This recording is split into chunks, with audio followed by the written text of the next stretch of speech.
그로 인해서 요즘 영끌족 좀 얘기를 안 하시거든요, 부동산. 제가 예전에 저기 유튜브 하면서 앞으로 저기 부동산 집 한 채가 1조 원이 넘는 시대가 올 거라고 한번 얘기했어요. 근데 이게 보니까 그때는 그게 맞았는데 지금은 좀 판이 바뀌었어요. 예전에 설명드렸지만 이제 전 세계에 있는 모든 중앙은행들이 이제 뭔가 낌새를 차린 것 같아.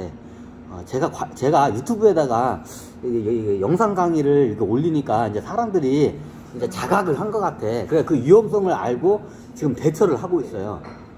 그럼 1조 시대 안 오나요? 한 아파트 몰라요. 그거는 올 수도 있고 안 올 수도 있고. 하지만 예전에 제 1조 원 시대가 앞으로 올 거라고 말했을 때보다 지금 현재 가능성이 많이 낮았어요. 그리고 그 시간이 그리고 당장 앞이 아니라 먼 미래가 돼요. 먼 미래로 좀 미뤄졌어요.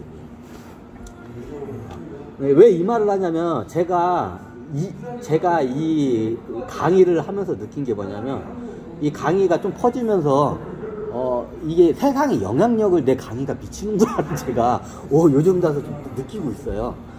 그러다 보니까 저만 알고 극수세만 알고 이걸 해먹을 수가 있어요. 근데 제가 이걸 공개적으로 강의를 하면 수많은 대중들이 이걸 알아차리고 해먹잖아요. 그럼 어떤 현상이냐? 버블 현상이 일어나요. 그럼 그거 못 해먹어. 자, 그거를 먼저 인지하고 이거를 들으셔야 돼요. 오늘의 본 강의는 현재의 부동산 자산 시장에 있어서 굉장히 기회의 시기예요. 원래 부동산은 난리 나가지고 대폭락이 있을 때 이게 해야 돼요. 제가 오랫동안 자산 시장이나 이런 거를 저는 이게 뭐 직접 투자는 안 해봤지만 이게 여러 관찰을 많이 해본 결과 부동산에 투자하는 시기가 딱 있어요. 근데 지나고 나니까 그 시기가 다 보여. 그때는 몰라. 근데 또 역사는 어떻게 해요? 반복이 또 돼요. 근데 앞으로 이제 역사가 반복이 될지 안 될지 몰라요. 제가 강의를 하면 이게 시장에 어떻게 영향이 미칠지 모르기 때문에 다시 한번 말씀드렸지만 서기 2022년 12월 3일 토요일 제가 강의하는 걸 기점으로 설명드려요. 언제든지 시장은 변화할 수 있습니다. 그거를 먼저 알고 하세요. 현 시점에서 제가 지금 이제 강의되는데 지금 부동산에 지금 다들 이게 패닉 상태죠. 부동산 시대 끝났다 이렇게 하는데 좀 이런 말은 그런데 이게 맞는 말이기도 하고 틀린 말이기도 해요. 지금이 어떻게 보면 부동산을 투자하기 최고 이게 타이밍을 정확히 따면 지금 현재가 사야 할 때가 아니라 타이밍을 노리는 시기 딱 좋을 때. 이럴 때는 이제 계속 시장을 분석하고 관찰을 해야 돼. 근데 저 같은 사람, 그런 사람들이 저같이 소수의 사람만 있으면 그게 넘어가는데 제가 이게 공개적으로 유튜브에다 올려버리면 이제 너도 나도 이제 그걸 해버리면 그게 이제 안 먹힐 거예요. 자, 그걸 감안하고 한번 들으세요. 자, 우리가 한번 과거를 한번 역사를 들어갈게요. 저도 예전에 20대 때는 저도 몰랐어요. 근데 이게 몇 번의 이제 시대들 자산시장에 이런 거 보니까 저거를 해요. 이게 저 같은 경우는 예전에 이게 뭐냐 이게 투자는 노인한테 배우는 게 최고 정석이다. 노인이라고 해서 무조건 나이 먹은 노인이 아니라 굉장히 그 투자에 오랫동안 이게 한 사람한테 가가지고 이게 배우는 게 이게 최고 효율적이에요. 빠르고. 그 사람은 그 오랜 동안 하면서 효율적인 방법과 비효율적인 걸 잘 알아요. 예전에 이 이야기는 제 이야기가 아니라 그 힘수염 사장님 그러니까 감명하겠습니다. 예전에 제가 존경하기도 하고 좋아하기도 했던 우리 힘수염 사장님 얘기를 해요. 이 양반도 그 당시에 거의 60이었나? 60대였으니까 지금 헤어진 지가 지금 70대 됐나? 하여튼 그 당시에 이제 할아버지였죠. 60대면 이제 할아버지라고 그러니까 60대 함각이요 뭐. 이제 그 노인 양반인데 영양반이 그 얘기를 하는 거야. 이제 가끔 가다 보면 이 양반이 이제 갈비탕 같은 거나 이제 이렇게 사주면서 이제 자기 이야기 들어주면 이제 젊은 사람들 좋아해, 이 양반이. 그러면 그 양반은 꼭 갈비탕 얻어먹으면서 공짜로 노하우를 들어. 누구한테? 힘수염 사장님한테 공짜로 이게 갈비탕 얻어먹으면서 그 양반의 노하우를 들어. 그 양반의 옛날 얘기를 하는 거야. 그게 그 얘기를 들었을까? 2000년대 정확한데 2000년대 한 2007년도인가? 2007년도인가 됐을 거야. 2007년도에 그 얘기를 하는 거야. 그 양반이. 딱 하고, 장원아, 내가 말이야. 이제 자기 얘기하는 거야. 내가 예전에 저기 뭐 주식으로 해가지고 내 전재산을 거의 다 날려먹은 건 이제 그 예전에 얘기하고, 이게 하니까 예전에 내가 하니까 IMF 때 그때 내가 참 이게 보니까 그때가 이게 이제 내가 참 멍청했었다고 이제 얘기를 하는 거야. 이 양반이. 왜요 사장님? 하니까 그때 IMF 때 그때 이게 옛날 IMF 겪으신 분들도 얘기했지만 지금하고 거의 비슷한 현상이 IMF 현상이에요 지금. 그래서 제가 얘기했는데 그 흰수염 사장님 그런 거예요. 내가 참 그때 멍청했었어. 왜요? 하니까 내가 그때 돈이 겁나게 많았을 때 IMF 때 이제 그때는 주식으로 거기 망하지 않았을 때였으니까 돈이 현금이 어마어마하게 있었던데 그 양반이 그 당시에 IMF 97년도에. 근데 그 당시에 어떤 현금이 어마어마하게 많이 있었는데 그 양반이 그 당시에 하는 말이 내가 그때 멍청했었다고. IMF 때 내가 그냥 그때 당시에 은행에서 이자가 막 10 몇 프로씩 줬어요. 대출 이자가 아니라 예금 이자가. 그 당시에 진짜로 그랬어요. 예금 이자가 막 20% 가까이까지 올랐으니까 대출이 20% 넘었었나? 하여튼 그렇게 했으니까 거의 대출 그 예금 하면 이거 하면 거의 은행에 따라 틀린데 거의 한 10 몇 프로인데 20% 가까이 이자를 받았다고 하더라고요. 그 당시에 자기가 현금이 어마어마하게 많았대. 근데 액수가 얼마나 얘기를 안 해. 그거 다 날려서 거 창피해가지고 자기가 현금이 그 당시에 어마어마하게 많았는데 그걸 갖다가 그 당시에 내가 멍청하게 내가 그때 은행에다 넣어놓고 거기서 그 은행 이자 먹는 재미에 빠져가지고 멍청하게 내가 그때 기회를 놓쳤다고 이제 그 얘기를 하는 거야. 무슨 사장 그런 거야. 그 당시 이자가 얼마인데 그 당시에 거의 20% 가까운 이자를 받았다고 하더라고. 은행 이자를 갖다가 예금 이자를 대출 이자가 아니라.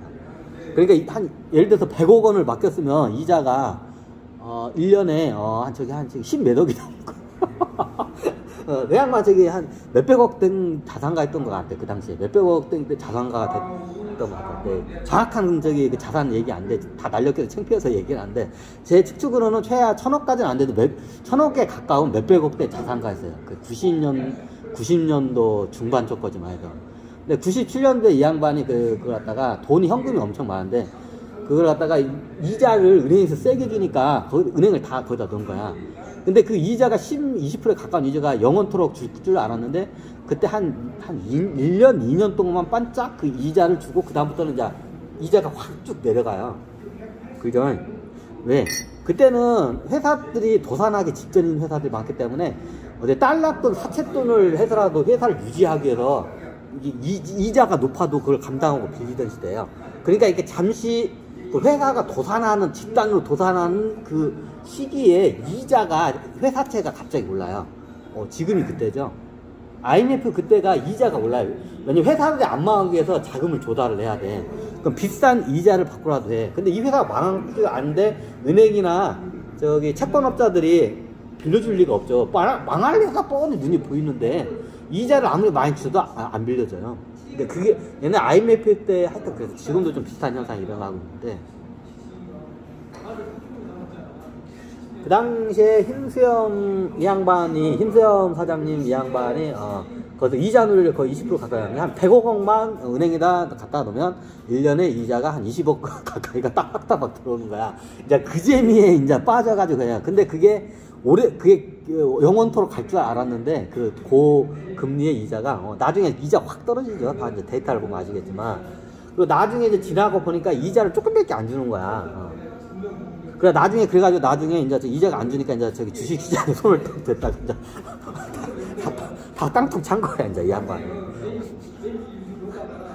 자, 그 당시에 그 양반이 지나고 나보니까 생각해보니까 내가 그때 당시에 IMF 때 보면 경매 시장에 이런 빌딩 같은 서울에 있는 빌딩 같은 게 고층 빌딩들이 헐값에 막 나오고 그랬어요.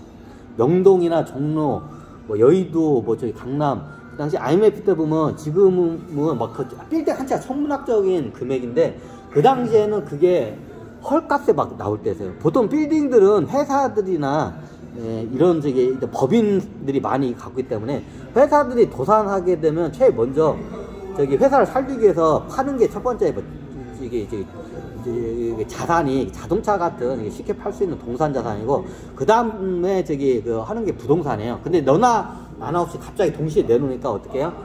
이제 저기 부동산 빌딩 값이 그때 똥값이 돼요.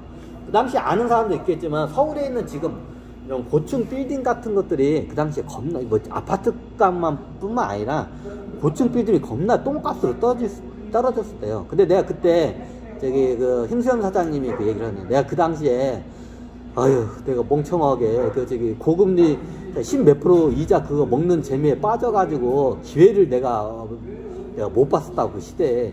내가 그때 저기 이자 놀이를 해서 이자 따먹기는 한 게 아니라 그 당시에 내가 저기 경매라 같은데 빌딩 같은 게 이게 부동산이 겁나 헐값에 막 나올 때 그때 부동산을 내가 사놨어야 하는데 그 돈으로 부동산을 안 사놓고 내가 이자 따먹기 좀 하다가 내가 푼돈 따먹기 하다가 어휴 내 기회를 다 놓쳤다고 그 얘기를 하는 거예요. 다들 아시다시피 IMF 때 그 경매 물건이 겁나게 헐값이 엄청나게 나와요. 데이터가 다 나와 있어. 호랑이 담배 피던 시절 얘기예요. 근데 그게 지금 비슷한 현상이 일어나요. 자, 옛날 IMF를 한번 보세요. 모든 회사들이 도산하기 일부 직전인 회사들이 있는데 얘네들이 더 연명을 하기 위해서는 어떻게 하냐, 외부로부터 자금을 조달을 해야 돼요. 그러면 어떻게 되냐, 외부로부터 자금을 조달하게 되면 이 회사가 상태가 별로 안 좋아. 부도날 것 같아. 근데 지금 막 깔딱깔딱거리면서 이게 자금 수혈이 들어와야 돼. 그러면 외부로부터 자금 수혈하려면 두 가지 회사는 유상증자와 이게 쉽게 말하면 유상증자, 외부로부터 투자금을 해가지고 자금을 수혈받던가 아니면 부채를 더 채권을 이렇게 발행해가지고 더 하던가. 그러면 이게 채권을 대부분 많이 발행을 해요. 그러면 채권을 발행하게 되면 그러면 어떻게 되냐? 그 채권을 돈을 빌려주는 사람들이 쟤네들도 바보가 아니잖아. 쟤네들 지금 부도나기 일부 직전인데 쟤 돈 빌려줬다고 어떻게 원금을 뛸 수 있잖아. 안 빌려줘요 당연히. 건실한 회사예요. 그러면 다 이렇게 하고 돈을 꽁꽁 싸고 있어 채권업자들도. 너무나 당연하죠. 그러면 어떻게 되냐? 그러면 지금 회사들이 내가 살긴 해야 하는데 수요를 받아야 돼. 지금 돈을 외부로부터 내가 살기 위해서 연명을 하기 위해서. 그럼 어떻게 하냐? 방법은 하나예요. 돈을 빌리기 위해서 높은 이자를 배팅을 해요. 높은 이자를 주트니까 빌려도 하는 거야. 근데 보통 이게 채권도 주식도 똑같지만 채권업자들도 이자를 갖다가 내가 더 많이 주트니까 좀 빌려줘 이런 사람들한테는 이게 보통 채권업자도 쟤는 이자는 고사하고 원금도 못 갚을 애라는 걸 다 알아요. 그럼 어떻게 해요? 이자가 청정부지로 이렇게 지금 회사채가 BB 마이너스가 어저께 보니까 한 11%인가 2%가 돼요. 회사채가 겁나 센 거죠. 여기서 더 올라갈 수도 있고 떨어질 수 있어요. 그럼 여기서 회사채가 그렇게 높은 가격으로 하면 채권 시장에 부도날 채권을 누가 사 안 사? 그럼 채권이 똥값이 돼요. 안 사. 아무리 이자를 많이 준다고 누가 줘? 안 사. 부도나면 원금을 다 띄는데 누가 그걸 줘? 안 사. 너무나 당연하죠. 그래서 지금 채권 시장의 신용이 지금 금융기관계에 뭔가 하면 보통 이게 쉽게 말하면 회사의 채권의 등급을 양극으로 하면 삼성전자 같이 아주 A급 높은 AA급 그 회사가 있고 아주 신용도가 낮은 이제 BBB 마이너스급 있어요. 이 두 개만 보면 돼. 그러면 AA 마이너스급도 이게 많이 올라서 근데 BBB 마이너스급 회사채가 겁나게 지금 많이 뛰었어요. 지금 거의 11%에서 2%에서 왔다 갔다 하는 걸 알고 있어요. 근데 이게 공식적으로 데이터는 그렇게 나오지만 실질적으로 이게 사채 쪽 이쪽 채권 시장에서는 한 20% 30%짜리 이자가 돌아다녀요. 우리가 데이터상의 명목상에는 BBB 마이너스급 채권이 한 12% 정도 되네요. 이렇게 나와 있으면 실제로 지하 시장의 그 사채 채권 시장에는 거의 약 20에서 30%의 그 저기 뭐냐 그 이자를 금리의 그 채권들이 거래가 돼요. 실제로 거래가 돼요. 이 정도 되면. 현재 상황이 그래요. 그럼 옛날 IMF하고 굉장히 닮은 좀 꼴이에요. 완전히 IMF하고 같지 않지만 닮은 꼴이에요. 자, 부동산, 이게 모든 회사들도 그렇고, 자산에 이게 영끌적도 그렇고, 자산이 떨어지면서 그 부채를 갚을 수 없는 능력이 안 되니까 이게 경매 시장으로 내려와서 경매 시장에서는 되게 가격이 굉장히 낮은 가격으로 형성이 되고, 그러면서 지금 이게 시세도 많이 나. 지금 뭐 어디 보니까 뭐 최고가 대비 뭐 3분의 1 주막 나는 아파트도 있더라고요. 이게 보니까. 요즘 저기 유튜브에 보면 요즘 저기 인터넷에 유튜버들이 스마트 해가지고 이제 그쪽 부동산 업계에 있는 사람들이 유튜브에다 올려요. 그러면 저기 옛날에 인천 어디에 성동가 어디에 있는 아파트가 최고가 12억을 찍은 아파트가 지금 3억대까지 3억대까지 떨어졌어. 3분의 1 도망 났죠. 12억까지 최고가 12억까지 찍었던 아파트가 실거래가 12억대까지 찍었던 아파트가 지금 3억대까지 떨어졌어요. 3분의 1 밑으로 떨어졌죠.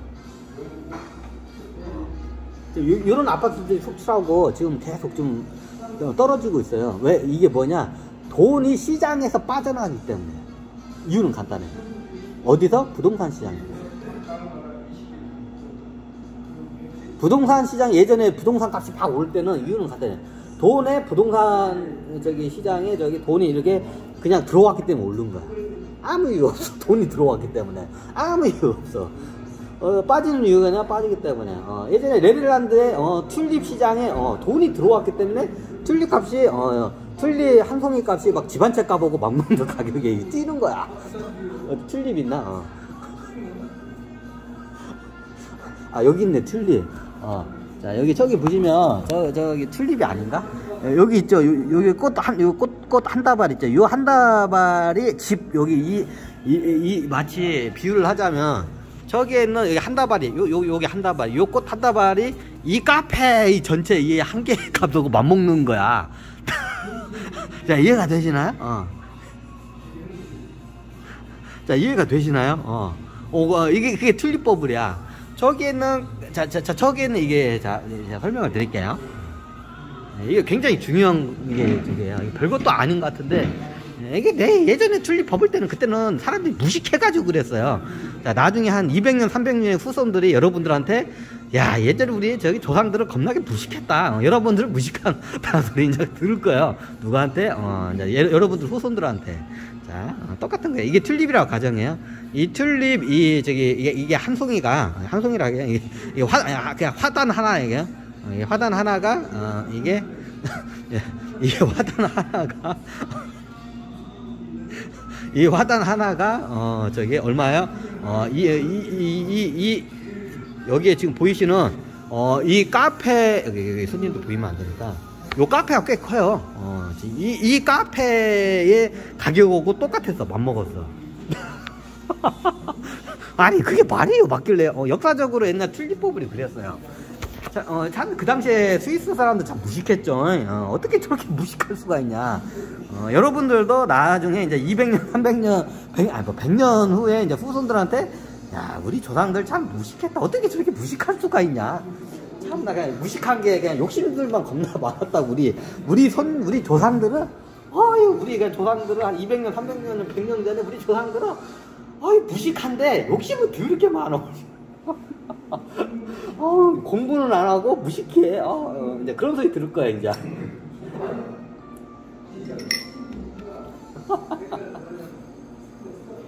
아니, 근데, 뭐, 그건 그렇고, 이제 댓글이 오네. 이거 자산시장, 자, 그러면 누군가는 그 12억에 샀겠죠, 그 아파트를. 지금 3억 원에 3억 원대에 거래되는, 지금 현재 거래되는 거를 한 작년, 재작년에 12억에 누군가 샀겠죠. 뭐 그런 분들을 이제 조롱하고 그런 게 아니라, 우리가 사는 세상이 이게 뭔가 좀 잘못됐다는 거를 온 세계에 있는 모든 대중들이 다 알아야 돼. 자, 그걸 갖다가 제가 계몽을 시키기 위해서 지금 강의를 하는 거예요. 하지만 여기 분들은 이 계몽보다는 어려운 경제 공부보다는 지금 당장 내 자산이 늘어나고 내 돈을 버는데 포커스가 있잖아. 그래서 거기에 맞춰서 이제 설명을 드릴 거예요. 아 저도 그래요. 저도 그래요. 자 현실적 자, 여기까지 한번 끊고 갈까요?